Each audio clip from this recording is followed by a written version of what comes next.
নমস্কার, কণ্ঠস্বরে আপনাদেরকে স্বাগত। এই এই মুহূর্তে আমার সঙ্গে রয়েছেন আম আদমি পার্টির রাজ্যিক উপসভাপতি এবং দলের গুরুত্বপূর্ণ নেতা সৌমিক সেনগুপ্ত। আপনাকে আমাদের কণ্ঠস্বরে স্বাগত জানাচ্ছি।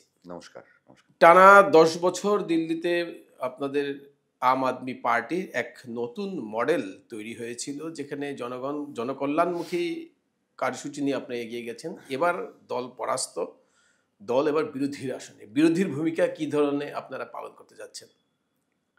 দেখুন, আমরা যদি 2013-তে চলে যাই, আমরা 13 থেকে যদি দেখি, দিল্লিতে 15 বছর আপনার শীলা দীক্ষিতের কংগ্রেসের সরকার ছিল, একটা ইনকামবেন্সি ছিল।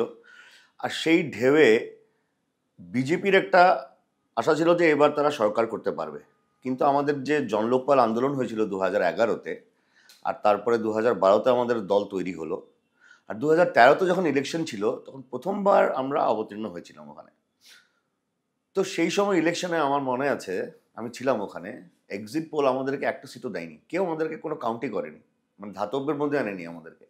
কিন্তু সেই ইলেকশনে আমরা 28টা সিট নিয়ে আমরা এসেছিলাম। আর মানে মানে কি বলবো, এটা মানে সংযোগের কালে আমাদের সরকারও হয়ে গেছিল, কারণ আমরা সেকেন্ড লার্জেস্ট পার্টি ছিলাম। আর বিজেপি সে সময় শিওর শট ছিল যে তারা দিল্লিতে সরকার করবে।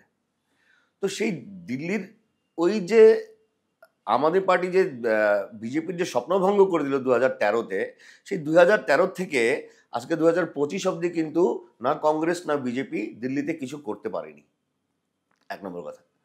এখন কথা হলো এই পিরিয়ডে, আর প্রথম মনে রাখবেন যে 2013-তে যখন আমাদের 49 ডেজ সরকার ছিল, ওই 49 ডেজে 49 দিনের যে সরকারে আমরা যেটা দেখিয়েছিলাম কাজ করে, সেটা একটা অভূতপূর্ণ একটা ইম্প্যাক্ট হয়েছিল দিল্লি জনতার মধ্যে। আর সেই জন্য 2015-তে যখন নাকি 2014-তে মোদিজি সুনামি নিয়ে সারা ভারতবর্ষে শাসনভার দখল করলো, সেই সুনামির মধ্যে বিজেপি আরও শিওর ছিল যে এবার দিল্লি তারা সুইপ করবে। সেই সময় বিজেপিকে 3টে সিটে নিয়ে এসে আমরা 70-এর মধ্যে 67টা সিট পেয়েছিলাম। তার ইম্প্যাক্ট ছিল 49 ডেজের আমাদের গভর্নেন্স। আর সেই জন্য আজকে এই 10 বছর যে সময়টা আমরা পেয়েছিলাম, সেটাতে আমরা একটা মডেল ক্রিয়েট করতে পেরেছি। আর ওই মডেলটা একটা মানে যা ইম্প্যাক্ট হয়েছে, সেটা শুধু ভারতবর্ষে না, সারা বিশ্বে একটা ইম্প্যাক্ট হয়েছে। বিভিন্ন দেশ থেকে লোক এসে, রাষ্ট্রনেতারা এসে আমাদের দিল্লি মডেলটা দেখে গেছে বা তার প্রশংসা করে গেছে।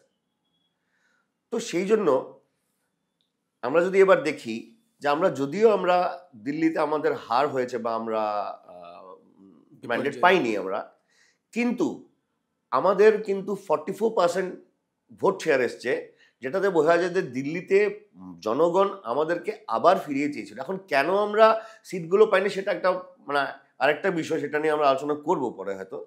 কিন্তু ব্যাপারটা হলো যে এই 10 বছরের যে আমাদের গভর্নেন্সটা, এটা একটা মার্ক একটা সেট করে গেছে, যে গভর্নেন্স লেভেলটা ওটা অনেক হাই হয়ে গেছে বা অনেক উপরে চলে গেছে। তো সেটাকে মেনটেন করা এখন বিজেপির জন্য খুব মুশকিল হবে। আর সেটাই আমাদের দেখতে হবে বিরোধী হিসাবে, যে আমাদের সেই মডেলটা তারা পারফেক্টলি মেনটেন করতে পারছে কিনা।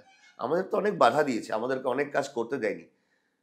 আমি তো বলবো, আমাদের যারা প্ল্যানিং ছিল তার আমরা হয়তো 60% আমরা করতে পেরেছি, বাকি 30% আমরা করতেই পারিনি। তাও এই অবস্থার মধ্যে, যে প্রতিকূল অবস্থা একটা করে দিয়েছিল আমাদের সরকার চালানো, তার মধ্যেও আমরা অনেক কাজ করেছি। দিল্লির জনতা সেটা দেখেছে, আর সেই জন্য আমাদেরকে 44% ভোট শেয়ার আমরা পেয়েছি। আম আদমি পার্টি দিল্লি যেহেতু একটা কেন্দ্রীয় শাসিত অঞ্চল, তো এই আম আদমি পার্টি কখনো কেজরিওয়ালকে বলতে শোনা গেছিল যে দিল্লি সম্পূর্ণ একটা পূর্ণাঙ্গ রাজ্যের মর্যাদা। এখন কি আম আদমি পার্টি কি এই দাবিটাকে আরো এগিয়ে নিয়ে যাওয়ার চেষ্টা করবে? নিশ্চয়ই, এটা তো আমাদের বরাবরই দাবি ছিলই। আর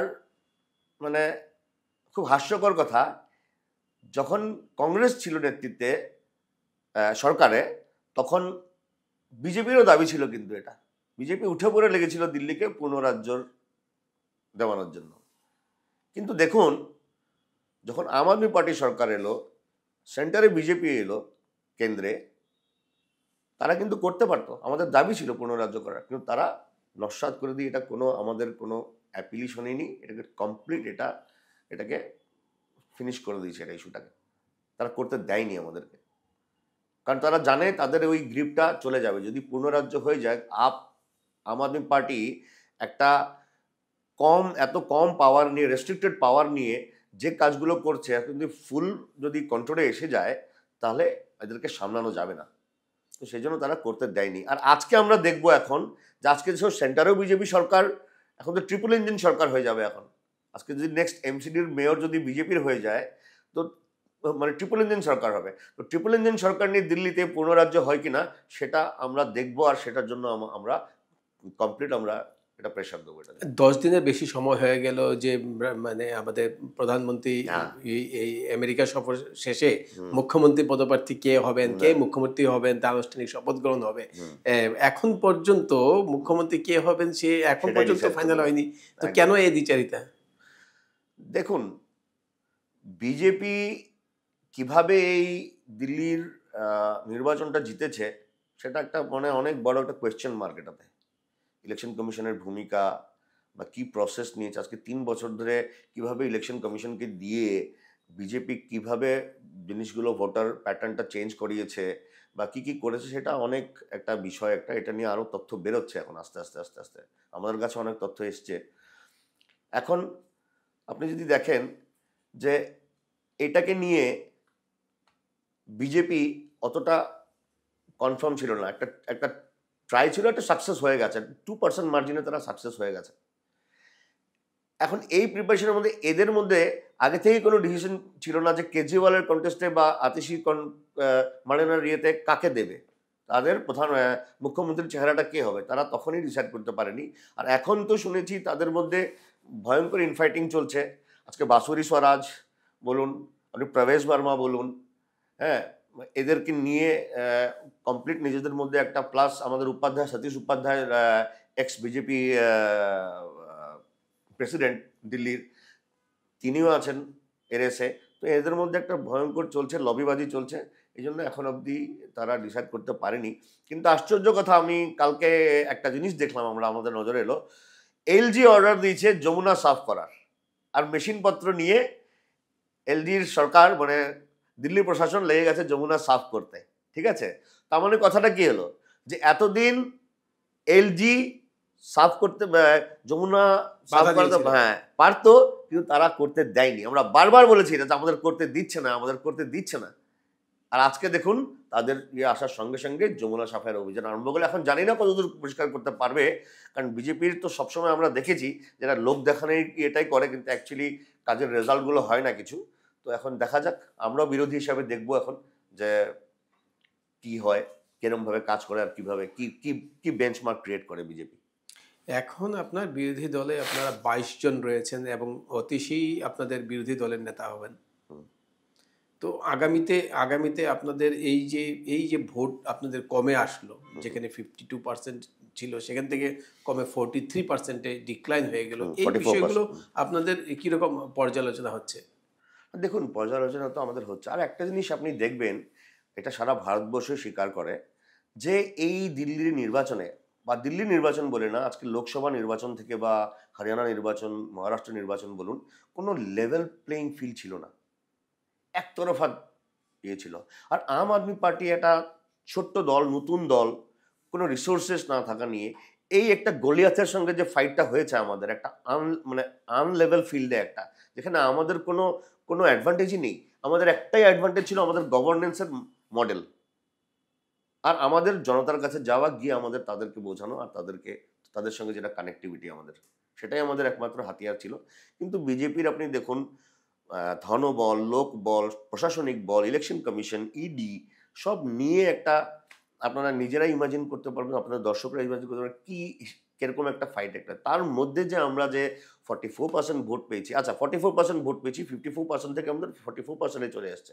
ঠিক আছে, কিন্তু আপনি দেখুন, একটা যদি আমরা নিউ দিল্লি কনস্টিটিউশনের আমরা যদি মানে কনস্টিটিউশন যদি আমরা এক্সাম্পলটা নেই, অরবিন্দ কেজরিওয়ালের যেটা সমষ্টি, সেখানে আপনি দেখবেন গত 3 বছরে অলমোস্ট 37,000 ভোটারের নাম কর্তন করা হয়েছে।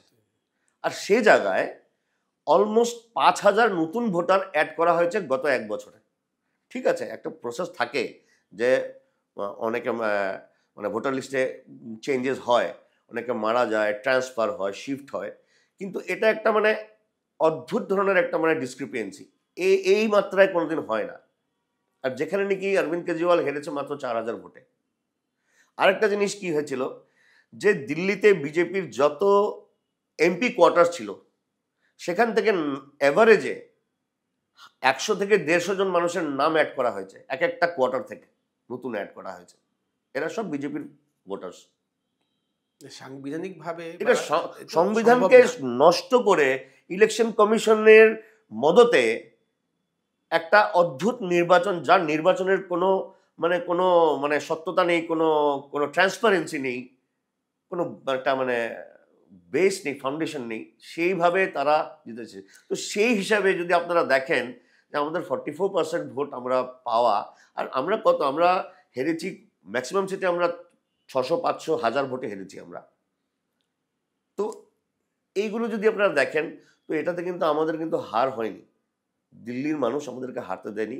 আর একদিকে আমরা ভাবি ঠিকই আছে, এখন আমরা একটা বেঞ্চমার্ক ক্রিয়েট করছি, এখন দেখা যাক তারা সারা ভারতবর্ষ দেখবে এখন যে বিজেপি ওই গভর্নেন্সটা দিতে পারে কিনা। মানে একটা ছোট একটা অঞ্চল, কেন্দ্রীয় শাসিত অঞ্চল যেখানে নির্বাচন হয়েছে, সেই নির্বাচনে আপনারা মানে টানা 10 বছর থেকে আপনারা জয়ী হয়েছিলেন, কিন্তু এবার দেখা গেছে প্রধানমন্ত্রী, স্বরাষ্ট্রমন্ত্রী সবাই তার নির্বাচনে অংশগ্রহণ করেছেন আপনাদেরকে পরাস্ত করতে। তাছাড়াও দেখা গেছে যে আপনারা মানে দলের আপনার মুখ্য আহ্বায়ক তিনি বারবার বলছেন যে 17C যে ফর্মটা, কত কেন্দ্রে কত ভোট কাস্ট হয়েছে, তো রাজীব কুমার তা দিক, এবং উনি বলেছিলেন যে রাজীব কুমার আগামীতে থাকবেন না, ঠিকই উনি অপসারিত হয়েছেন, তো উনার কার্যকাল শেষ হয়েছে। কিন্তু কথা হচ্ছে যে এই 17C যে ট্রান্সপারেন্সি, ভারতীয় নির্বাচনের ব্যবস্থায় যে ট্রান্সপারেন্সিটা যে একেবারে নেই, যেখানে দেখা গেছিল সুপ্রিম কোর্টে বিচারপতিকে নিয়োগ করতে হবে, যিনি মানে কে বিচারপতি কে এই আগামী দিনে ইলেকশন কমিশনের দায়িত্বে যাবেন, সেই বিষয়টা দেখার বিষয় ছিল। কিন্তু দেখা গেছে যে আপনার বিরোধীদের কোনো ধরনের কথাবার্তা ধাপে টিকছে না। আর এইভাবে যে আপনার মানে বিজেপি যে একটা মানে জয় হলো, সেই জয়ের মধ্যে ওরা একটা রেকর্ড তৈরি করলো যে 27 বছর পর আমরা ফিরে এলাম। এবার আপনারা যেটা করেছিলেন, যে আপনাদের যে মডেল ছিল শিক্ষা এবং স্বাস্থ্য ক্ষেত্রে যে যুগান্তকারী পদক্ষেপ আপনারা নিয়েছিলেন, সেটা কি আদৌ জনগণ পাবে? সেটাই তো আমাদের এখন দেখবার মতো। আর আমরা অ্যাজ এ অপোজিশন আমরা এনশিওর করব যে ওটা মেনটেন হোক। কারণ ভারতবর্ষে প্রথম ফ্রি ইলেকট্রিসিটি যেটা স্কিম, সেটা একমাত্র আম আদমি পার্টি দিয়েছিল। আর যে শিক্ষা ব্যবস্থার যে একটা অভূতপূর্ব একটা যে রিভলিউশন, একটা যেটা দেখিয়ে দিয়েছে যে শিক্ষাটা, দেখুন যখন আমরা প্রথম সরকার গঠন করি 2015-তে, দিল্লির বাজেট ছিল 28,000 কোটি টাকা। এখন 28,000 কোটি টাকা থেকে এখন গিয়ে সেটা গিয়ে 80,000 কোটি টাকা হয়ে গেছে। মানে একমাত্র প্রফিটেবল গভর্নমেন্ট ইন্ডিয়াতে, যারা প্রফিটে চলছে। আর এটা হয়েছে একমাত্র আমরা দুর্নীতির সঙ্গে আপোষ করিনি বলে, দুর্নীতিকে শেষ করে দিয়েছি বলে এই জিনিসটা হয়েছে। যাই হোক, এখন ওই 28,000 কোটি টাকা যে বাজেট ছিল, তার আমরা 25% আমরা দেখুন 4 ভাগের 1 ভাগ আমরা শুধু শিক্ষা ব্যবস্থার মধ্যে লাগিয়ে দিয়েছিলাম। আর ওই 25%টা আমরা লাগানোর জন্যই আমরা প্রথম 5 বছরে, প্রথম 5 বছর না, প্রথম 3 বছরে আমরা রেজাল্ট দেখাতে পেরেছিলাম। কারণ আমরা কমপ্লিট শিক্ষার ব্যবস্থাটাকে আমরা চেঞ্জ করে দিয়েছিলাম। কারণ আমরা একটা জিনিস জানতাম যে মানুষ যদি শিক্ষিত হয় তাহলে বেসিক প্রবলেমগুলো আমাদের দূর হয়ে যাবে। অশিক্ষাই আমাদের মূল, আমাদের মানে পিছিয়ে থাকার কারণ। আর যদি আমরা এগিয়ে যেতে চাই, ভারতবর্ষকে যদি আমরা এগিয়ে নিতে চাই, তাহলে শিক্ষা ব্যবস্থাটাকে আমাদের প্রায়োরিটিতে নিতে হবে, আর শিক্ষাকে আমাদের সব থেকে গুরুত্বপূর্ণ দিতে হবে। আর দ্বিতীয় হলো আমাদের স্বাস্থ্য। দেখুন একজন মানুষ যদি আমরা দেখি, আজকে সাধারণ মানুষ একজন, তার যদি শিক্ষাটা যদি ভালো হয়ে যায়, তার স্বাস্থ্যটা যদি ভালো হয়ে যায়, তার যদি যেগুলো বেসিক এসেনশিয়াল এমিউনিটিসগুলো যদি সরকারের কাছ থেকে তার পায়, বাকি কিন্তু তার কিছু লাগে না। আর এটুকু আমরা ভাবি যে as a social security, as a tax payer, একজন সাধারণ নাগরিকের পাওয়ার অধিকার আছে। এটুকু তো অধিকার আছে, নাহলে আপনি দেখুন আজকে মানুষের কি অধিকার আছে বলুন। আজকে একটা মিডল ক্লাস লোক সরকারের কাছ থেকে কি পায়? হ্যাঁ, লোয়ার ক্লাসেরা পায়, যারা লোয়ার মিডল ক্লাস আছে তারাও পায়, কিন্তু একটা শ্রেণী তো কিছুই পায় না। বিজেপি বলছে যে মাসে 2500 টাকা করে মহিলাদের দেওয়া হবে। এই যে এই ধরনের প্রতিশ্রুতি, তখন আপনাদের বিরোধিতা করেছিল, কেন স্বাস্থ্য ফ্রি দিবে, কেন শিক্ষা ফ্রি দেবে, তখন আপনাদের একদম, বিরোধিতা। একদম, এখন আবার সেটাকেই মডেল করে আবার এগিয়ে যাচ্ছে। একদম। দেখুন, আমরা একটা জিনিস অরবিন্দ কেজরিওয়াল বলেছিল যে আমরা কিন্তু পলিটিক্স করতে আসিনি, আমরা পলিটিক্সটাকে চেঞ্জ করতে এসেছি। আর ওটাই কিন্তু হয়েছে। আপনি দেখুন, আজকে যে তারা ফ্রি কি রেবড়ি, ফ্রি কি রেবড়ি বলছিল, হ্যাঁ, যে বিনা পয়সায় জিনিস দিয়ে মানুষকে অলস করে দিচ্ছে, এই করে দিচ্ছে, সেটা না কিন্তু। আপনি যে দিনরাত খেটে যে রোজ ট্যাক্স দিচ্ছেন, ওই ট্যাক্সের বিনিময়ে সরকার আপনাকে কি দিচ্ছে? আপনাকে কি সোশ্যাল সিকিউরিটি কি? প্রত্যেক দেশে একটা সোশ্যাল সিকিউরিটি থাকে, সোশ্যাল সিকিউরিটি নম্বর থাকে, সোশ্যাল সিকিউরিটি কার্ড থাকে, যে কারো কিছু যদি কোনো মানে জনগণের যদি কিছু হয়, নাগরিকের যদি কিছু হয়, সে একটা মিনিমাম বেসিক একটা সুবিধা পাবে সরকারের কাছ থেকে। স্বাস্থ্য হোক, শিক্ষা হোক, বেসিক কমিউনিটিস হোক, রাস্তাঘাট হোক, সেটা তার অধিকার, সে পেতেই লাগবে। একটা রাষ্ট্রের সেটা দেওয়ার অধিকার নাগরিকদের। কিন্তু সেই জিনিসটাকে আপনি দেখুন বিজেপি কতটা ইমপ্লিমেন্ট মানে করতে পেরেছে। আর এটা যে এই ফ্রি রেভরি বলে যে চালাচ্ছে, এটা কিন্তু ফ্রি রেভরি না। মানুষেরই পয়সা, আমরা যেটা আমাদের সারপ্লাস আছে, সরকারের কাছে টাকা আছে, সরকারের টাকা ওইটা কি করবে? মানুষকে মানে আবার ব্যাক করে দিচ্ছে। আর এটাতে ইকোনমিটা বুস্ট হচ্ছে। আপনি দেখুন দিল্লির জিডিপি সব থেকে হাইয়েস্ট ইন্ডিয়ার মধ্যে। কেন? এই স্কিমগুলো, আজকে 10 বছর ধরে যে স্কিমগুলো চলছে, সেজন্য দিল্লির আপলিফমেন্ট হয়েছে, দিল্লির লিভিং স্ট্যান্ডার্ড বেড়ে গেছে। দিল্লিতেই বিপর্যয়ের মুখে আরও একটা প্রশ্ন উঠে, যে লোকসভা ইলেকশনে আপনারা কংগ্রেসের সঙ্গে একটা সমঝোতা করেছিলেন, তার মানে সেখানে ভালো ফল কংগ্রেস করতে পারেনি, এবং কংগ্রেসের জন্য হয়তো আপনাদেরও সেখানে বিপর্যয় হয়েছে সেই সময়ে, এবং তার প্রতিশোধ কি আপনার ইয়েতে নিল তারা? তারই প্রতিশোধ কি তারা, কংগ্রেস আপনার মানে কথা আসছে বিভিন্ন জায়গায়, বিষয়টা উঠে আসছে যে রাহুল গান্ধী আপনাদের আপ দলকে বিজেপির সঙ্গে সমঝোতা করে, কোথাও না কোথাও সমঝোতা করে দলটাকে শেষ করে দিয়েছে দিল্লি থেকে। দেখুন, এখন যদি আমরা কংগ্রেসের বিষয়ে আলোচনা করতে চাই, সেটা অনেক কথা বেরোবে। কিন্তু আমরা একটা জিনিস জানি, যে কংগ্রেসের মধ্যে একটা সেন্ট্রাল লিডারশিপ আর স্টেট লিডারশিপের মধ্যে একটা গ্যাপ। এটা আমরা আসামের ক্ষেত্রেও দেখেছি, হরিয়ানার ক্ষেত্রেও দেখেছি। আজকে হরিয়ানাতে যদি রাহুল গান্ধীর, আমরা যতদূর জানি যে রাহুল গান্ধী যে মানে সেন্ট্রাল লিডারশিপের ইচ্ছে ছিল যে আমরা কোয়ালিশন করে মানে কন্টেস্ট করি আর কি, অ্যালায়েন্স করে। কিন্তু লোকাল লিডারশিপ, যেরকম ভূপেন্দ্র হুড্ডা বা লোকাল লিডারশিপ দ্বারা, তারা রাজি ছিল না। তো আলটিমেটলি সেন্ট্রাল লিডারশিপ তো আর কন্ট্রোল করতে পারে মানে মানে হয় না কন্ট্রোল, তো সেটা লোকাল লিডারশিপই করে। তো আলটিমেটলি সেন্ট্রাল লিডারশিপকে মানতে বাধ্য হলো যে অ্যালায়েন্স হবে না, আর সেই জন্য তারা আমাদেরকে সিট দিল না। আজকে যদি আমাদেরকে 10টা সিট দিত, আজকে কিন্তু হরিয়ানার রেজাল্টটা অন্যরকম হতো। আমরা কিন্তু কোনো মন্ত্রিত্ব চাইনি, কিছু কিছু চাইনি, যে তোমরাই সরকার বানাও, তোমাদেরই সরকার হোক, কিন্তু আমরা বিজেপিকে হারাই। কিন্তু সেই জিনিসটা তারা মেনে নেয়নি। আর সেই জিনিসটা যখন মেনে নেয়নি, আমাদেরকে যখন দেয়নি, তখন দিল্লিতে আমাদেরও কোনো প্রশ্ন ছিল না আবার দিল্লিতে সেম কাজটা করার। কারণ দিল্লিতে আমরা, আপনি দেখুন লোকসভার সময় আমরা একটা অ্যালায়েন্স করেছিলাম, যেখানে আমরা একলা খেলতে পারতাম, কিন্তু আমরা তাদের সঙ্গে অ্যালায়েন্স করে 3টে সিট 4টে সিট করে আমরা কন্টেস্ট করেছিলাম। কিন্তু এবারে হলো না জিনিসটা। কেন? এবারও এই অজয় মাকেন বা দিল্লির যারা লোকাল লিডারশিপ, তাদের একটা ইয়ে ছিল যে কিভাবে আপকে হারানো চাই। আর সেই জন্য তারা, আমরা দেখেছি যে বিজেপির সাথে আতাত করে অ্যাটলিস্ট দিল্লিতে তারা আমাদেরকে হারানোর চেষ্টা করেছে, আর সেটা সাকসেসফুলও হয়েছে তারা। আমরা আরও জানতে চাইবো, যে দেখা গেছে যে কংগ্রেসের নেতৃত্ব থেকে বারবার দাবি করা হচ্ছে যে আম আদমি পার্টি দিল্লিতে আমরা ভেনিশ করে দেওয়ার পর আমরা এবার দ্বিতীয় টার্গেট পাঞ্জাব। পাঞ্জাবে যেখানে প্রায় আপনার সংখ্যালঘু, সেখানে প্রায় 92 জন আপনার সদস্য রয়েছে, যেখানে এই বিধানসভাতে পাঞ্জাবে, সেখানে বলা হচ্ছে যে তার থেকে কিছু লোককে তারা সরিয়ে নিতে সক্ষম বা তাদের সঙ্গে যোগাযোগ করছে। সত্যিই কি তেমন? দেখুন, দ্বিতীয়বার যখন আমরা দিল্লি জিতেছিলাম 67 সিটস নিয়ে 2015-তে, তারপরে আমাদের গভর্নমেন্ট যখন প্রায় বছর খানেক চলেছিল, তখন কেজরিওয়ালের কাছে একটা ওয়ার্নিং এসেছিল বিজেপির থেকে, যে তোমরা দিল্লিতে সীমিত থাকো, দিল্লি থেকে বেরিও না। যদি তোমরা দিল্লিতে সীমিত থাকো, তাহলে তোমাদেরকে টিকতে দেবো, কিন্তু তোমরা যদি দিল্লি থেকে বেরিয়ে আসো তাহলে কিন্তু তোমাদেরকে নিশ্চিহ্ন করে দেওয়া হবে। আর এক্স্যাক্টলি ওটাই হচ্ছে। আজকে নেক্সট আমরা 2022-এ আমরা পাঞ্জাবে আমরা সরকার বানিয়েছি। তারপরে দেখুন গুজরাট ইলেকশনের সময় আম আদমি পার্টি গুজরাটের মধ্যে যেভাবে একটা আলোড়ন তুলেছিল, বিজেপির দুর্গে গিয়ে প্রথমবার ইলেকশন লড়ে 13% ভোট নিয়ে এসে 5টা এমএলএ নিয়ে এসেছিল। আর সেই ধৃষ্টতাটা করার জন্য আজকে বিজেপি উঠে পড়ে লেগেছে কিভাবে আম আদমি পার্টিকে নিশ্চিহ্ন করে দেওয়া যায়।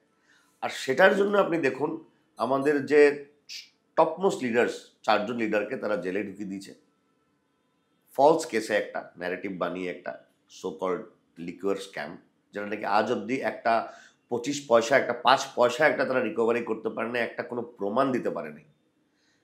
যাদেরকে অ্যারেস্ট করেছে তাদের স্টেটমেন্ট নিয়ে প্রত্যেকটা অ্যারেস্ট হয়েছে।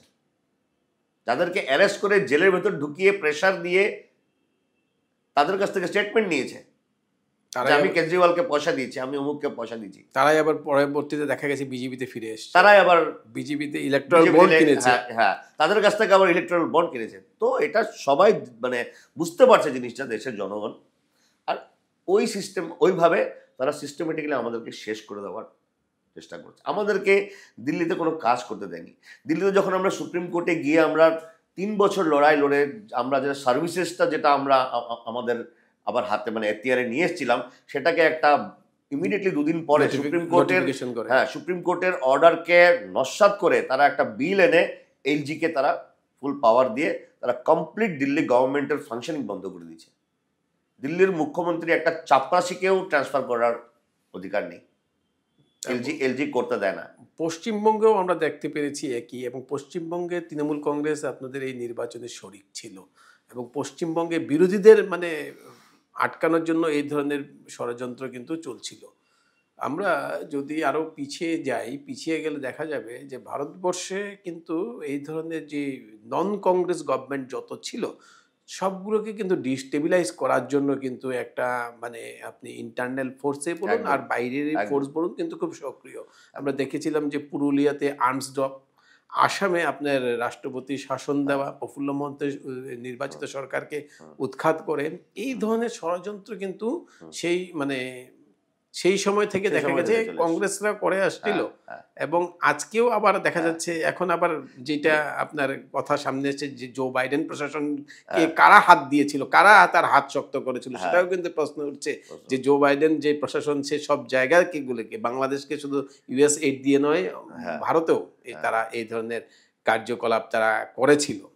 তো মনে হচ্ছে যে এই যে নির্বাচন প্রক্রিয়ায় প্রায় $21 মিলিয়ন খরচ হয়েছিল, মনে হচ্ছে তার কোপ দৃষ্টিতে আম আদমি পার্টিও বোধহয় ছিল না। দেখুন এই জিনিসটা আপনি যেটা বললেন যে এইভাবে গণতান্ত্রিকভাবে নির্বাচিত সরকারগুলোকে ডিস্টেবিলাইজ করা, এটা কিন্তু কংগ্রেসের দিন থেকে চলেছে। এটা আপনি আপনার পুরুলিয়া আর্মস ড্রপের এক্সাম্পল দিলেন, বা আরও অনেক উদাহরণ আছে। হ্যাঁ, তো এটা কংগ্রেসের জামানা থেকে আরম্ভ হয়েছিল, কিন্তু আজকে বিজেপি 2014 থেকে এটাকে একটা আলাদা লেভেলে নিয়ে গেছে। আজকে আপনি দেখুন, আজকে নরেন্দ্র মোদীর যদি আপনি গুজরাতের শাসনকাল দেখেন, তিনি আসার পর থেকেই অপোজিশনকে কমপ্লিটলি শেষ করে দিচ্ছে। আজকে গুজরাতে কোনো অপোজিশন ছিল না। এখন আম আদমি পার্টি আস্তে আস্তে আসছে, কিন্তু কংগ্রেস নিশ্চিহ্ন হয়ে গেছিল।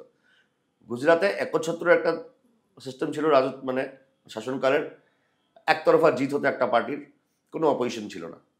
আজকে ওই গুজরাতের ওই মডেলটাই তারা সারা ভারতবর্ষে লাগু করার চেষ্টা করছে, যে কোনো অপোজিশন থাকবে না, আমরা এসব করবো, একটা মানে একটা সব কিছু মানে সিস্টেমটাকে গ্রিপে নিয়ে। সেজন্য আজকে আপনি দেখুন ইডি থেকে আরম্ভ করে, সিবিআই থেকে আরম্ভ করে, ইলেকশন কমিশন থেকে আরম্ভ করে সব কিছু কিন্তু কন্ট্রোলড।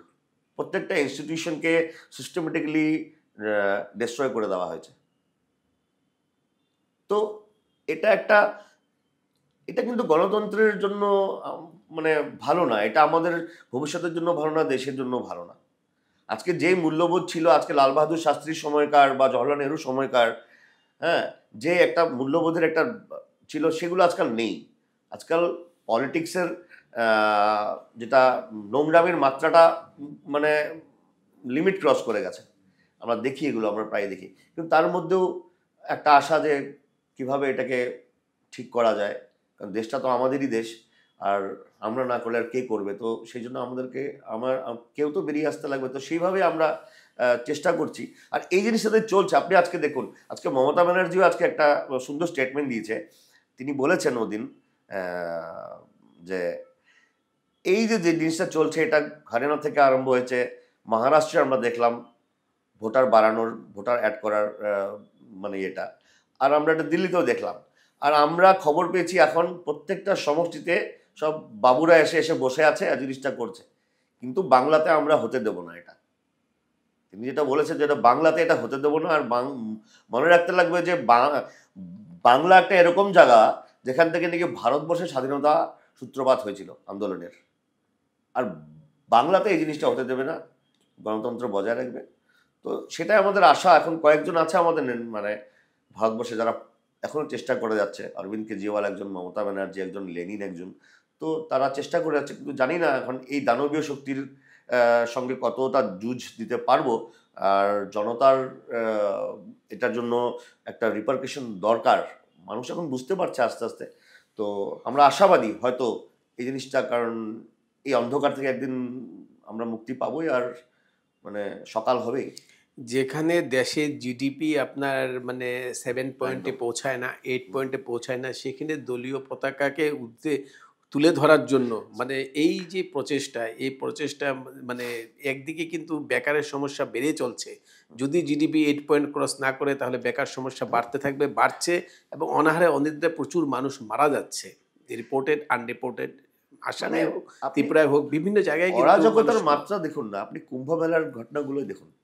আচ্ছা, এর মধ্যে বলে রাখি একটা জিনিস, আপনি জিডিপির কথা বললেন, কালকে আমি একটা ট্যালি দেখছিলাম, রাওয়ান্ডা বলে একটা ছোট্ট একটা দেশ আছে আফ্রিকার, খুব গরিব দেশ ছিল রাওয়ান্ডা।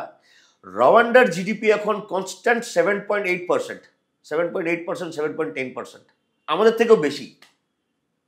যে ভারতবর্ষ নাকি $5 ট্রিলিয়ন স্বপ্ন দেখায়, বিশ্বগুরু হবার স্বপ্ন দেখায়, সে রওয়ান্ডার থেকে পেছনে আছে। আজকে আমরা বাংলাদেশ, নেপালের থেকে আমাদের কারেন্সি ভ্যালু কিন্তু খুব ডিফারেন্স নেই কিন্তু এখন। ডলারের দেখুন আপনি 90 টাকা হবে এখন, সেঞ্চুরি মারছে ডলার। $1 কিনতে হলে আমাদের 100 টাকা দিতে হয়, যেখানে নাকি আজকে 2014-তে আপনার 55-60 রুপি ছিল। তো এই প্যারামিটার্সগুলো যদি আমরা দেখি, তখন আমাদের বিপদের আমরা কিভাবে আমরা নিচে নেমে যাচ্ছি সেটা আমরা বুঝতে পারি। আজকে অরাজকতার কথা যখন আসি, কুম্ভ মেলার কি অবস্থা হলো,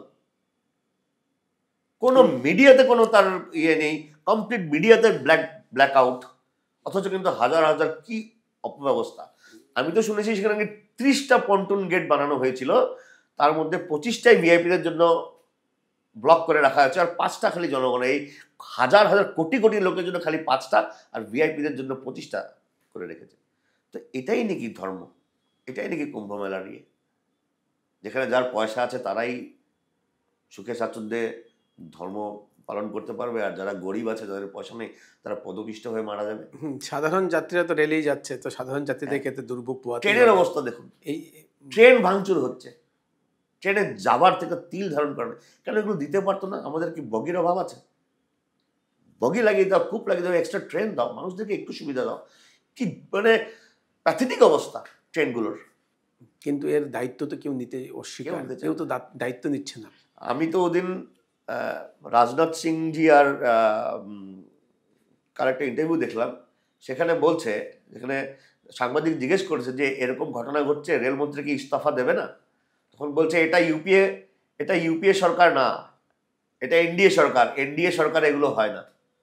আপনি অ্যারোগেন্সটা দেখুন, আপনি কিরকম উদ্ধত হয়ে গেছে, পাওয়ার যে মানে কিভাবে মানুষকে উদ্ধত করে দেয়, অথচ তারাই পদত্যাগের দাবিতে সরব থাকে সবসময়। তারা সবসময় কিন্তু মানে নিন্দা করে। তারা 26-এ অসমে নির্বাচন, 27-এ আপনার পাঞ্জাবে নির্বাচন, এখন দল আপনার কি ভাবছে তা নিয়ে?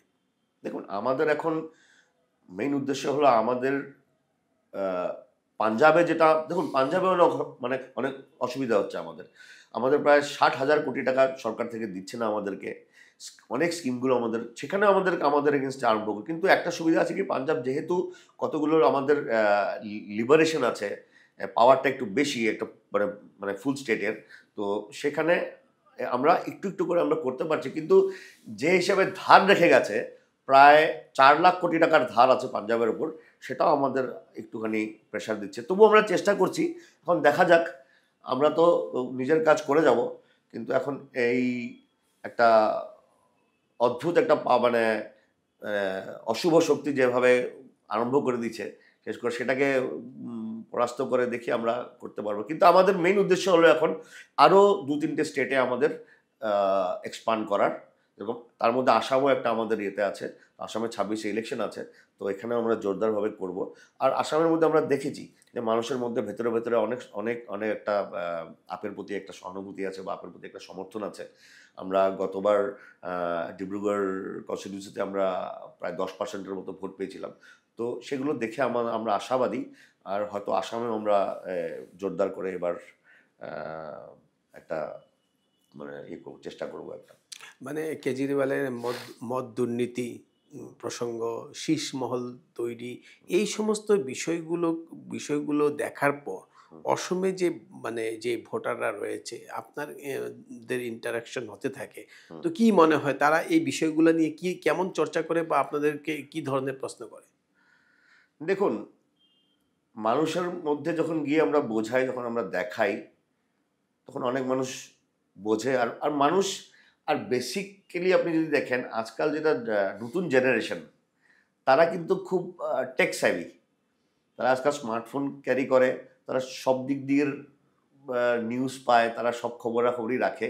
তো আমরা একটা দেখেছি যে জেনারেল মানুষের মধ্যে ওগুলো নিয়ে বেশি মানে ইয়ে নেই। কারণ আজকে যে আপনি শীষ মহলের কথা বলছেন, আজকে যে নরেন্দ্র মোদীর প্রাইম মিনিস্টারের যে বাসভবনটা বানানো হয়েছে, সেটা তো 2,800 কোটি টাকা দিয়ে বানানো হয়েছে। সেটার কথা তো বলছে না। আজকে রিসেন্টলি পরশুদিন দেখলাম আরএসএস এর যে অফিসটা আছে সেটা 155 কোটি টাকা দিয়ে বানানো, 300 রুম, 5 স্টার ফ্যাসিলিটি আরএসএস এর। আর আমরা যদি এটার উপর ইনভেস্টিগেশন করি, কোথায় কোথায় কি কি বানিয়েছে আপনি দেখবেন, হাজারটা শীষমহল বানিয়ে রেখেছে বিজেপি। তারা তো সেগুলোর কথা বলছে না, ন্যারেটিভ ক্রিয়েট করছে। মিডিয়া আছে, প্রশাসন আছে, পুরো মেশিনারি আছে, আইটি সেল আছে, ন্যারেটিভ ক্রিয়েট করছে। কিন্তু এই ন্যারেটিভটাকে আমরা আস্তে আস্তে ভাঙতে লাগবে। আর এটা আমরা মানুষের মধ্যে গিয়ে ভাঙছে, মানুষে বুঝতে পারছে, আরও বুঝবে। এই কদিনের মধ্যে আরও বুঝবে যে দিল্লির যেটা কম্পারিজনটা যখন হবে, তখন আরও মানুষ বুঝতে পারবে। তো আমরা আশাবাদী, দেখা যাক। মণিপুরে রাজ্যপাল শাসন জারি করা হয়েছে, অসমে রাজ্যপাল শাসন জারি করা হয়েছিল, কিন্তু অসমে তখন বিধানসভাকে কিন্তু সাসপেন্ড করে দেওয়া হয়েছিল। কিন্তু মণিপুরের ক্ষেত্রে তা হলো না, যেহেতু সেখানে বিজেপি সরকার ছিল। বিজেপি প্রথমবার এই রাষ্ট্রপতি শাসন জারি করে কোনো রাজ্যে, কিন্তু দেখা যাচ্ছে যে আস্থা ভোটে ওরা বিপর্যস্ত হতে পারে, তার শঙ্কায় তারা সেদিন রাষ্ট্রপতি শাসন জারি করেছে। কিন্তু রাষ্ট্রপতি শাসন জারি করার পর বিধানসভা ভঙ্গ করেনি। যিনি রাজ্যপাল পদে রয়েছেন তিনি একজন মানে বরিষ্ঠ ব্যক্তিত্ব, যিনি কেন্দ্রীয় গৃহমন্ত্রী, গৃহ দপ্তরের সচিব ছিলেন, তেমন একজন ব্যক্তি মানে গভর্নর থাকার পর, রাজ্যপাল থাকার পর, তারপর উনি বৈঠক করছেন সিকিউরিটি ইস্যু নিয়ে, কিন্তু তিনি আপনার বিধানসভাকে ভঙ্গ করছেন না। কেন এই দ্বিচারিতা? দেখুন, এগুলো এখন আমরা নতুন নতুন দেখতে পাচ্ছি। আগে কিন্তু এরকম ভারতবর্ষের রাজনীতিতে হয়নি। সংবিধানকে মেনে চলা, বা আজকে যখন মুখ্যমন্ত্রী যখন পদত্যাগ করেছে, আর মুখ্যমন্ত্রী পদত্যাগ করা মানে সরকারকে যদি ইয়েতে আনা হয়, সংখ্যালঘু বা যেটা ভোটিং হয়, কনফিডেন্স হ্যাঁ, লুজ করেছে, নো কনফিডেন্স মোশন যদি করা হয়, সেটা তো বেরিয়ে আসবে তখন। আর সেই জন্যই মুখ্যমন্ত্রী রেজিগনেশন দিয়ে পদত্যাগ করে আজকে এলজির গভর্নরের হাতে দিয়ে দিয়েছে জিনিসটা। কিন্তু আপনি একটা দেখুন, আগেও সেই মণিপুর কিন্তু সেই সেন্টারের থ্রুতেই মানে চালিত হতো, আর আজকেও সেন্টারের থ্রুতেই চালিত হচ্ছে। বিধানসভা ভঙ্গ করেনি, কারণ বিধানসভা ভঙ্গ করলে আবার ইলেকশন করতে হবে। হ্যাঁ, কারণ নো কনফিডেন্স মোশনে যখন বেরিয়ে আসবে তখন সংখ্যালঘুকে আর সংখ্যাগরিষ্ঠতাকে তো সেই জন্য ইলেকশন না করে কিভাবে সেই মানে সেন্টারের বা বিজেপির যে শাসনের যে গ্রিপটা ধরে রাখে, সেটাই চেষ্টা করা হচ্ছে গভর্নরের থ্রু দিয়ে। আর সেই জন্যই আমরা এখন এই মানে অসাংবিধানিক আনকনস্টিটিউশনাল মানে কাজগুলো আমরা দেখতে পাচ্ছি বিজেপির দ্বারা। শুনেছি ফোন এসছে, সেখানে নরেন্দ্র মোদীর ছেলে জয় শাহ বলে নিজেকে পরিচয় দিয়ে সেখানে ফোন করছে সেখানে স্পিকারকে, যে তুমি সংখ্যাগরিষ্ঠতা প্রমাণ করার ব্যবস্থা করো। এই ধরনের অভিযোগ উঠে এসছে মণিপুরে। না, এগুলো আছে, এগুলো তো আছেই। এগুলো কি বলবো এখন, জয় শাহ কথা বললে তো আমাদের জয় শাহ টপিকটা আবার অনেক বড়। যে কিভাবে তিনি বিসিসিআইসি এর হলেন গৃহমন্ত্রীর মানে মানে ছেলে বলে, পুত্র বলে। আর বিজেপি খুব বলে যে আমাদের মধ্যে বংশবাদটা নেই, কিন্তু তাদের মতো বংশবাদী দল কোনো নেই। হ্যাঁ, তো আজকে এগুলো চলবে। এখন যখন একটা ফ্যাসিস্ট সরকার যখন একটা ধরে নেয়, যখন সবকিছু একটা মানে নিজের গ্রিপে নিয়ে নেওয়া যায়, তখন এগুলো আমরা দেখতে পারি, আর এগুলোই আমরা দেখতে পাচ্ছি। তো এখন এগুলোই চলবে। এখন নন পলিটিক্যাল এন্টিটিগুলো তারাই করবে। আজকে দিল্লিতেই দেখুন, আজকে ইলেকটেড সরকারকে শেষ করে দিয়ে একটা নন ইলেকটেড একজন মানুষকে দিয়ে তারা করছে। ইলেকটেড গভর্নমেন্টকে মানে জনগণের রায়কেও তারা নচ্ছাদ করে তারা একজন নিজেদের একজন সিলেক্টেড মানুষকে দিয়ে তারা এগুলো করছে। তো এগুলো আমরা দেখতে পাচ্ছি। আর এগুলো সবথেকে দুঃখজনক কথা যে আজকে আপনি আপনার এই চ্যানেলে কথাগুলো উঠাচ্ছেন, খুব ভালো লাগছে, কিন্তু আপনি দেখবেন ম্যাক্সিমাম মেইন স্ট্রিম মিডিয়া এগুলো কথা কিন্তু ওঠায় না। সব থেকে দুঃখজনক কথা ভারতবর্ষের জন্য এটাই যে চতুর্থ স্তম্ভ যে সে এখন মানে তাদের উপরেও এখন মানে প্রশ্নবোধক চিহ্ন মানে আসছে। এদিকে দলের বিপর্যয় দিল্লিতে, কিন্তু দেখা যাচ্ছে ছত্তিশগড়ে যে নিগম প্রতিষ্ঠানের যে পুর নিগমের যে নির্বাচন, সেই নির্বাচনে দেখা গেছে আপনার দলের একেবারে সভানেত্রী পদে জয়ী হয়েছেন একজন, নীলম বর্মা দেবী, নীলম বিজয় বর্মা। ছত্তিশগড়ে আমাদের গ্রাউন্ড ওয়ার্ক খুবই ভালো আছে। ছত্তিশগড়ে একটা কি জিনিস, যেহেতু সরকার নন বিজেপি গভর্নমেন্ট, তো সেই জন্য ওই লেভেল প্লেইং ফিল্ডটা একটু আছে। আর ছত্তিশগড়ে আমাদের এই বিজয়টা, এই যে এখন মানে আমাদের জন্য যে বাতাবরণটা হয়ে গেছিল, তার মধ্যে একটা আশার একটা খুবই মানে উৎসাহিত করেছে আমাদেরকে। আর আরেকটা জিনিস কি, গুজরাটেও রিসেন্টলি আপনার পৌরসভার ইলেকশন হবে, নির্বাচন হবে, আর তাতেও আমাদের খুব ভালো কাজ চলছে। আর গুজরাটে এবার আমরা মিউনিসিপ্যাল লেভেলে আমরা খুব ভালো একটা রেজাল্ট দেখাতে পারবো, যেটা নাকি ভারতবর্ষে একটা চমক সৃষ্টি করবে একটা। তো সেই জন্য আমাদের উৎসাহ কোনো কমতি হয় মানে খামতি হয়নি আমাদের মানে উৎসাহে, বরঞ্চ আমরা আরো বেশি উৎসাহ নিয়ে, কারণ এখন আমরা বিজেপিকে এখন আমরা ধরতে পারবো যে আমরা যে বেঞ্চমার্ক ক্রিয়েট করেছি, আমরা যে ফ্রি ইলেকট্রিসিটি দিচ্ছিলাম, এগুলো কি কতদিন কন্টিনিউ করতে পারে বিজেপি, সেটাই আমরা দেখবো। আর যেই ফ্রি কি রেভেনিউ আমরা দিচ্ছিলাম, সেটাই কিভাবে তারা চালাতে পারে, যেটা তারা প্রতিশ্রুতি দিয়েছে যে তারা সেটা দেবে, তারাও ফ্রি কি রেভেনিউ দেবে, তো সেটা কতদিন চালাতে পারে সেটাও আমরা দেখব। তো আগামী দিনগুলো খুব মানে ইন্টারেস্টিং হবে। তো দেখা যাক কি হয়। অসমের সাম্প্রতিক রাজনীতির কথা যদি বলি আমরা, আপনার 2025-এ রয়েছে, মানে এই চলতি বছরে রয়েছে বিটিসির নির্বাচন, এবং কিছুদিন পরেই আমাদের অসমে শুরু হতে যাচ্ছে অ্যাডভান্টেজ আসাম। তার সব কিছু ঝাঁপিয়ে আরও একটা বিষয় উঠে এসছে যে কংগ্রেস সাংসদের আইএসআইর সঙ্গে সংযোগ, যে বিষয়টা উঠে এসছে, মুখ্যমন্ত্রী তা নিয়েই এখন ব্যস্ত। তো অ্যাডভান্টেজ আসামের সুফল কি হবে সে পরের কথা, কিন্তু এই যে একটা রাজ্যে একটা পরিবেশ তৈরি হয়েছে, সেই বিষয়গুলো আপনারা কেমন দেখছেন? দেখুন, বিজেপি একটা এরকম পার্টি যারা ন্যারেটিভ সেট করতে expert, false narrative, fake narrative, তারা একটা ন্যারেটিভ তৈরি করে দেয় একটা মিডিয়ার থ্রুতে। আজকে আপনি দেখুন, আজকে মুখ্যমন্ত্রীর পত্নীর বিষয়ে যে দুর্নীতির প্রশ্নগুলো উঠেছে, যেগুলো মাটি কেলেঙ্কারি, জমি কেলেঙ্কারি, যেভাবে জমি হরপ করেছে, বা যেভাবে ইলিগালি সাবসিডির জন্য মানে নিয়েছে, বা যেগুলো প্রপার্টিজের যেগুলো আমরা কথা শুনি মিডিয়াতে, তো সেগুলো এখন চর্চা এসে গেছে, আর সেটা এখন ন্যাশনাল লেভেলে চলে এসছে। আর আমি তো ভাবি যে সেটাকে দাবানোর জন্য, সেটাকে ঠান্ডা করানোর জন্য এই নতুন ন্যারেটিভ একটা বানানো হয়েছে। আমাদের গৌরব গগৈ, কংগ্রেসের অপোজিশন লিডার, তার ওয়াইফের ইয়েতে। কিন্তু একটা জিনিস আমাদেরকে ইয়ে করতে লাগবে যে এই জিনিসগুলো কিন্তু মুখ্যমন্ত্রী বলা জিনিসটা, এটার জন্য সেন্ট্রাল এজেন্সিসগুলো আছে, আছে, আইবি আছে। আর এটা এই যে জুরিডিকশনটা যে অন্য দেশের সাথে লিঙ্ক বা কোনো এসপিওনাজের কোনো ইয়ে, সেগুলো কিন্তু স্টেট গভর্নমেন্টের কিন্তু আয়ত্তে পারে না। তারা ইমিডিয়েটলি এটা রিপোর্ট করা দরকার সেন্ট্রালকে, আর সেন্ট্রাল থেকে ইয়ে করা দরকার। আজকে ক্যাবিনেট বৈঠক করে যেটা দেখলাম, সেখানে কিন্তু আজকে গৌরবের পত্নীর এগেনস্টে কোনো কিছু না, কোন এক পাকিস্তানের এক নাগরিক সে তার উপরে ইয়ে করবে। তো এগুলো আমরা আজকাল এগুলো জুমলা ছাড়ার কিছু না। আমরা যা দেখছি এগুলো জুমলা, একটা ন্যারেটিভ ক্রিয়েট করছে যাতে নিজের দোষটা ঢাকতে পারে, নিজের এগুলোকে ধামাচাপা দেওয়ার জন্য এইগুলো করছে। আর সেম জিনিসটা করেছিল কেজরিওয়ালের এগেন্সে আমাদের এই যেটা লিকার পলিসি, একটা প্রমাণ নেই, কিছু নেই, ব্যাস দাগটা লাগিয়ে দিল, প্রচার করলো করাপ্ট করাপ্ট করাপ্ট করাপ্ট, কিন্তু কোনো প্রমাণ নেই, একটা মাহল তৈরি করে দিল। সেই same technique, same modus operandi এখানে চালাচ্ছে আজকে হিমন্ত বিশ্ব শর্মা, যে কিভাবে এটাকে একটা ডাইভার্ট করে দেওয়া যায়, পুরো ইস্যুটাকে ডাইভার্ট করে একটা ইয়ে করে। প্লাস আইটি সেল তো আছেই, আইটি সেলের সাপোর্ট, নিজেদের মিডিয়ার সাপোর্ট, নিজের চ্যানেলের সাপোর্ট, এগুলো তো আছেই।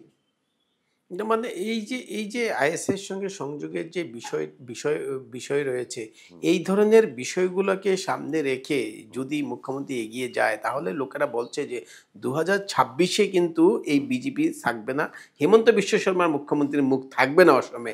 তারই জন্য ভয়ে মানে, এবং আপনার সাংসদ গৌরব গগৈও বলছেন যে মুখ্যমন্ত্রী তার জন্য এই ধরনের প্রলাপ বকছেন। একদম একদম। যেমন বিনাশকালে বিপরীত বুদ্ধি আমরা শুনে এসেছি সবসময়। আজকে নিজের ব্যাকগ্রাউন্ডে যদি দেখা যায়, তো আমাদের মুখ্যমন্ত্রীর তো কত কিছু আছে। সেই মানবেন্দ্র শর্মার হত্যা থেকে আরম্ভ করে, জড়িত হওয়া থেকে আরম্ভ করে টাডা কেস, ফাইল গায়েব হওয়া, আর্মস কেস, কত কিছু আছে। তিনি তো জেলেও গিয়েছিলেন এটার জন্য। তো সেগুলো বিষয়ে তো কোনো ইয়ে হয় না, কোনো ইনভেস্টিগেশন হয়নি, কিছু হয়নি, বা তার কোনো কনক্লুশন আসেনি এখন অব্দি।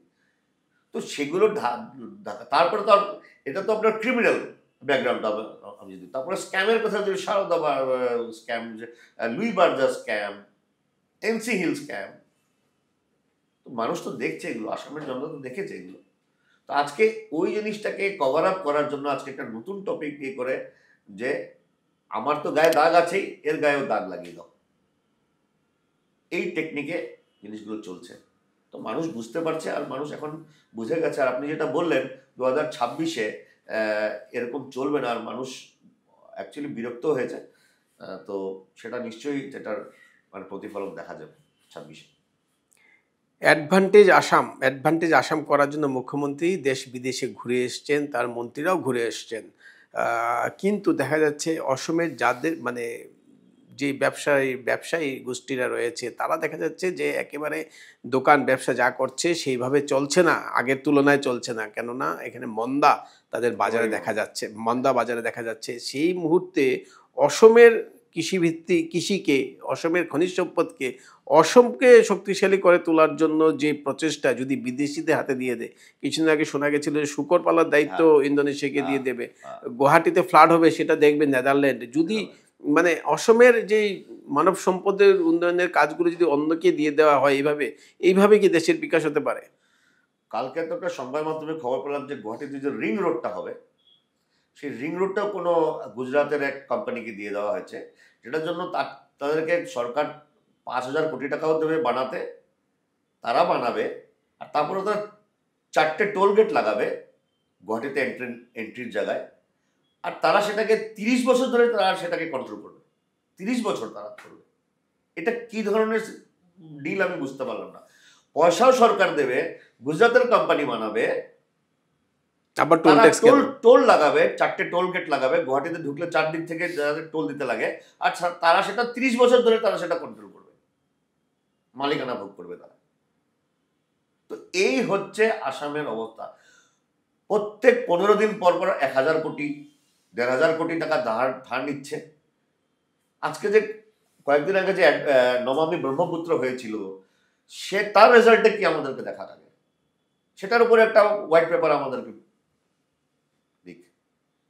জানাক সরকার, যে নমামি ব্রহ্মপুত্রে যে কোটি কোটি টাকা খরচা করে যে কাজ হয়েছিল, কি কত ইনভেস্টমেন্ট হলো, কি ডেভেলপমেন্ট হলো, আর কি হলো। আজকেও যে তুমি অ্যাডভান্টেজ আসাম করবে, সেটাও তো ধার নিয়েই করবে।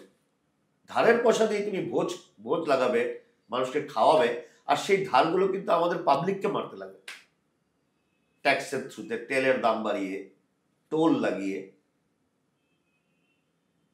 তো সেটার মানুষ বুঝছে আর বুঝতে পারছে, আর এটার রিপারকেশন নিশ্চয়ই হবে এগুলোর এখন একদিন।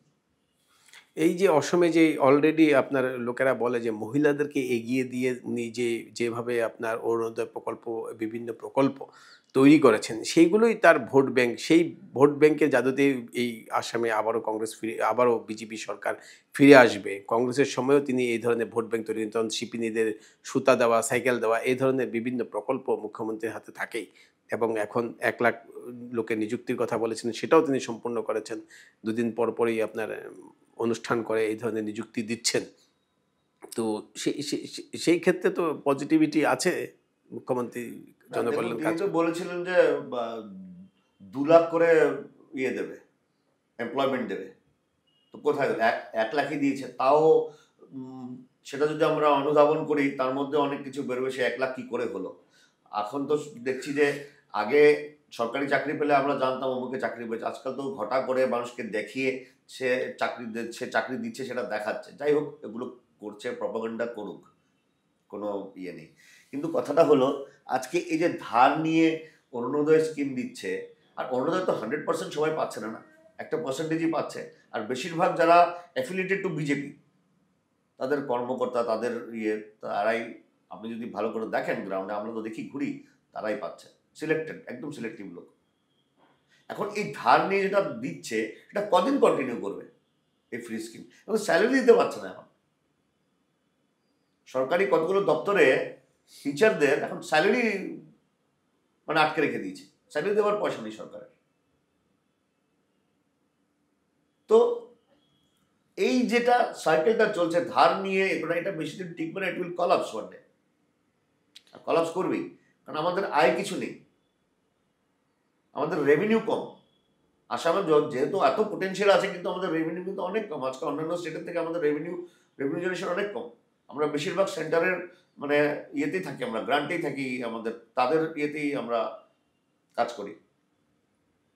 তো এই জিনিসগুলো তো এক না একদিন এটা রেজাল্ট আসবেই। আর 26-এ হয়তো আমরা দেখতে পারবো যে তার রিপারকেশন একটা আসবে। আর অরুণোদয় স্কিম দিয়ে, চাল দিয়ে আমরা দেখছি মানুষকে একদম শেষ করে দিচ্ছে। আজকাল প্রোডাক্টিভিটি কমে গেছে, এগ্রিকালচার প্রোডাক্টিভিটি আসামের অনেক কমে গেছে। কেন?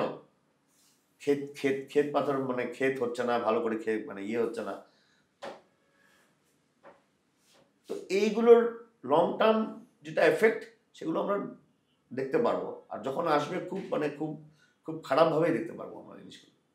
এই যে বিজেপি সর্বগ্রাসী একটা পরিকল্পনা নিয়ে তারা এগিয়ে যাচ্ছে, অসমে যে মনে হয় যে অসমে যদি বিরোধীরা যদি একজোট হয়ে যদি তার বিরুদ্ধে লড়াই দিতে পারে 2025 বা 2026-এ, তাহলে হয়তো একটা নির্ণায়ক ভূমিকা গ্রহণ করা যেতে পারে। আপনারা কি সেই পথে এগোচ্ছেন বা সেই ধরনের চিন্তাভাবনা আছে? দেখুন, নিশ্চয়ই আমরা সেটা আমরাও ভাবি যে বিজেপিকে পরাস্ত করতে হলে আমাদের একটা ইউনাইটেড ফোরাম একটা দরকার। আর সেইভাবে আমরা এগিয়েও ছিলাম, প্রত্যেকবারই আমরা তাতে সাই দিয়েছি। কিন্তু আমরা একটা জিনিস দেখি যে একটা বৃহৎ দল, খুব পুরনো দল কংগ্রেস, সবসময় জিনিসগুলোতে বাগড়া দিয়ে দেয়। আপনি আসামেও দেখুন, আজকে মুখ্যমন্ত্রী বলছে যে মানে বিরোধী দলের তো ম্যাক্সিমাম লোক আমারই লোক। আর আমরা দেখি মানে সময় সময় যে ঠিকই কথাগুলো। তো যখন ভেতরেই যখন খুঁত থাকবে, তখন ওটা কিভাবে আপনি বলুন এটা ফর্মেশন হবে। কিন্তু দরকার, এটা আমাদের এখানে দরকার যে আমরা সবাই মিলে কিভাবে হোক এই সরকারকে চেঞ্জ করতে লাগে, আর সরকার চেঞ্জ করে কিভাবে আমরা সিস্টেমগুলো আবার ঠিক করতে লাগে, এটা খুব দরকার। আর অ্যালায়েন্সের পক্ষপাতী আমরা তো করেছি অ্যালায়েন্স। এখন দেখা যাক কংগ্রেসের কি রোল হয় এটাতে, আর তারা কিভাবে কি ভূমিকা নেয়, সেটাই দেখা যাবে। গতকালকে অপোজিশন লিডার রাহুল গান্ধীর সঙ্গে ইলেকশন কমিশনের সিলেকশন নিয়ে মিটিং ছিল।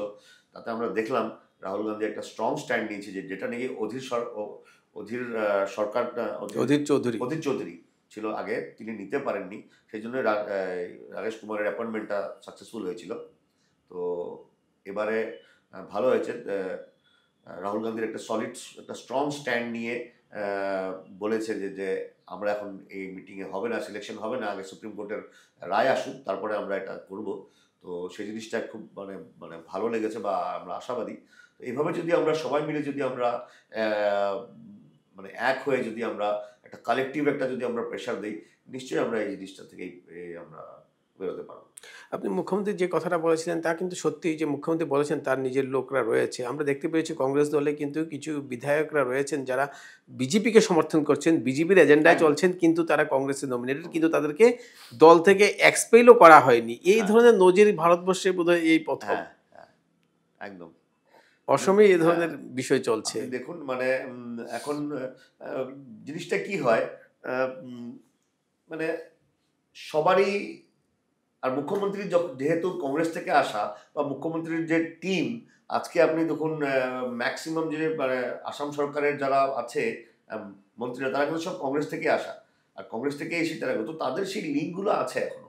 পুরনো সতীর্থ একসাথে কাজ করেছে, একসাথে এই বিজেপির সাথে লড়াই করেছে, হ্যাঁ, তো এই লিঙ্কগুলো আছেই। তো ওইগুলো আর আরেকটা জিনিস সব থেকে সবাই সবার কথা জানে, কার কোথায় কোন স্কেলেটন আছে কাপবোর্ডে, হ্যাঁ, কার কোন ইয়ে আছে সবাই জানে। তো এইগুলোতেই তাদের মানে যোগসূত্র, আর এগুলো দিয়ে তাদের কানেকশন, আর এটাই তাদের এই যে যখনই দরকার পড়ে তুমি বিজেপিতে চলে আসো, যেটা আমরা রূপজ্যোতি কুর্মীর ক্ষেত্রেও দেখেছি, কমলাক্ষর দেখছি। তো এগুলা বহুত চলছে। তো আমরা যে বলি যে কংগ্রেস আর বিজেপি দুটো কয়েনের এপিট ওপিট, এটা একদম পারফেক্টলি মানে এটা প্রুভেন। বছর পর নির্বাচন, আমরা যদি বলি উত্তর পূর্বের মানুষ বা অসমের মানুষ বিজেপি থেকে কি পেয়েছে, আপনার কি উত্তর হবে? বিজেপি থেকে অসমের মানুষ আমি বলবো মূল্যবৃদ্ধি পেয়েছে, টোল গেট পেয়েছে, বুলডোজার পেয়েছে, স্ক্যাম পেয়েছে, পরীক্ষার পেপার লিক পেয়েছে, একটা পরীক্ষা পর্যন্ত ভালো করে মানে কন্ডাক্ট করতে পারে না। অরাজকতা ছাড়া বিজেপির কাছ থেকে আসামের সরকার মানে আসামের জনগণ তেমন কিছু পায়নি।